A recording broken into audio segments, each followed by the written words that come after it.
You a couple paragraphs from a man who the church at the turn of the 19th century considered a great enemy to Christianity. I identify with that enemy because I was just like him before Jesus redeemed me. Let me quote you his words. "Who can estimate the misery that has been caused by this most infamous doctrine of eternal punishment? Think of the lives it has blighted, of the tears it has caused, of the agony it has produced. Think of the millions who have been driven to insanity by this most terrible of dogmas. This doctrine renders God the basest and most cruel being in the universe. Compared with him, the most frightful deities of the most barbarous and degrading tribes are miracles of goodness and mercy. There is none more degrading than to worship such a God. Lower than this, the soul can never sink. If the doctrine of eternal damnation is true, let me share the fate of the unconverted. Let my portion be in hell rather than in heaven, with a God infamous enough to inflict eternal misery upon any of the sons of men." Who wrote this? The famous Robert G. Ingersoll, famous atheist who wrote Heretics and Heresies in 1874. I identify with this man because when I was an atheist, and I was an atheist for 37 years, the teachings of the traditional church are what turned me away from Jesus Christ. I could not reconcile a God who said that he was love, a God who told his constituents to overcome their enemies with love, and then for him to do at the end of time what the traditional church taught that he would do to most of mankind. I was born in Nuremberg, Germany. My mother was Lutheran. My mother married a military person later when I was 6 or 7 who was Catholic. I was introduced to God through Evangelische Kirche, church, and Roman Catholic Church. And by the time they got done with me, I wanted nothing to do with Christ. And I became an atheist. It was not Satanists and atheists and secular humanists that turned me to atheism. It was the teaching of the church. I could not reconcile a God of love, a God of justice, a God of holiness, with the kind of God, the turn or burn God that I was experiencing in my childhood and experiencing in my adult life. I did not come to Jesus Christ because Billy Graham, decided to follow the Roman road. God sought me and God converted me on Valentine's Day, 1985. I wasn't looking for him.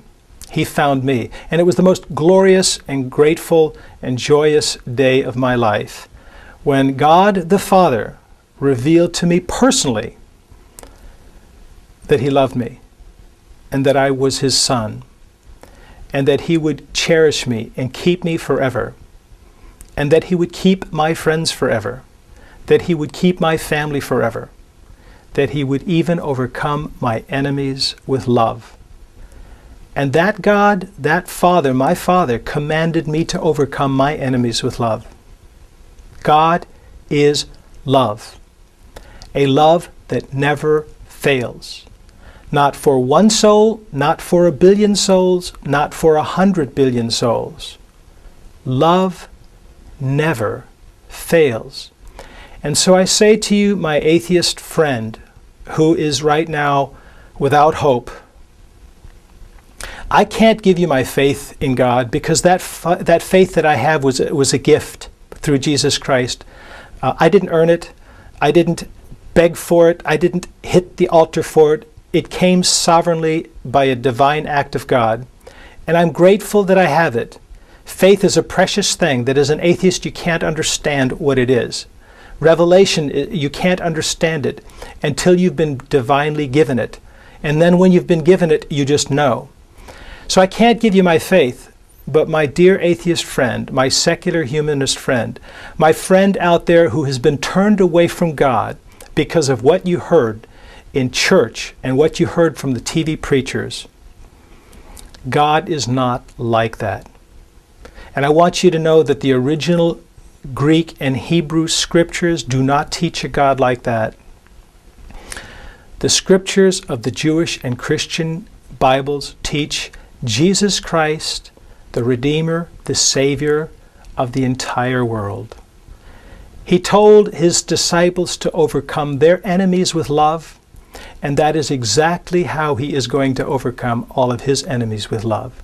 You may be estranged from Jesus right now for many circumstances. Maybe you had terrible childhood problems. Maybe you had a terrible father and you can't relate to a loving father. Maybe you have had a legalistic father, torturing, judgmental kind of image of God preached to you in your teenage years.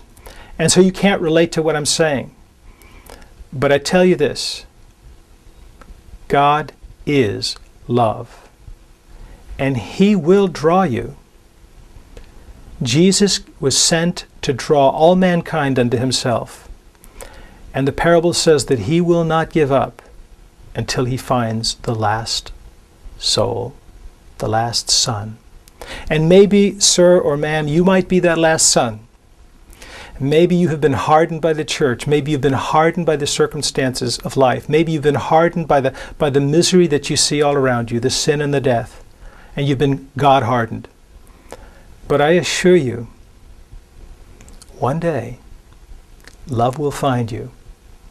And when you meet love, you cannot resist. It's the power of the universe, and it will find you.